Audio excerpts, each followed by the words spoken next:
আজ বলবো সোয়াবিনের তরকারি। এভাবে যদি না করে থাকেন একবার চেষ্টা করে দেখতে পারেন, খেতে অপূর্ব।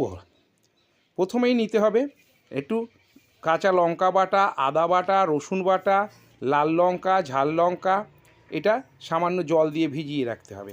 আর সোয়াবিনগুলোকে গরম জলে ভিজিয়ে রেখে তাকে পেস্ট করে নিতে হবে। পেস্ট করার পর তাতে পেঁয়াজ কুচি, একটু অ্যারারুট আর একটু বেসন আর সামান্য নুন দিয়ে ভালো করে মিশিয়ে নিতে হবে। মেশানোর পর গোল গোল করে বড়ার মতন করতে পারেন কিংবা চ্যাপটাও করতে পারেন, এটা আপনাদের ইচ্ছা মতন।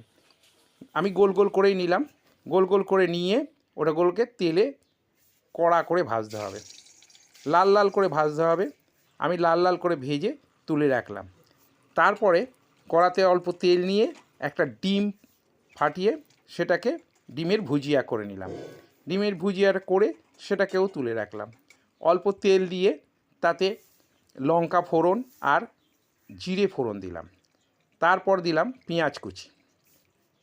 পেঁয়াজ কুচিগুলো অল্প ভাজা ভাজা হলেই দিলাম টমেটো আর সামান্য নুন, অল্প চিনি। এটাকে ভালো করে কষিয়ে নিয়ে যতক্ষণ টমেটোটা একটু গলে গলে গেল তখন দিয়ে দিলাম সেই মশলাগুলো ভালো করে কষানো হলে তারপরে দিয়ে দিলাম জল পরিমাণ মতন দেবেন। খুব বেশি জল দেবেন না, আবার কমও দেবেন না, যেন বড়াগুলো ভিজেও একটু জল থাকে, না হলে দেখবেন সব চুষে নিয়েছে। একটু গরম মশলা দিলাম, দেওয়ার পর জল ফুটে উঠলে সেখানে দিয়ে দিলাম বড়াগুলো আর ডিমের ভুজিয়া। এবার আগুনটা বন্ধ করে দিলাম। আমার সোয়াবিনের তরকারি রেডি। আপনাদের এটা ভালো লাগলে লাইক ও শেয়ার করবেন, কমেন্ট করতে ভুলবেন না কিন্তু। তবে আজকের মতন আসি।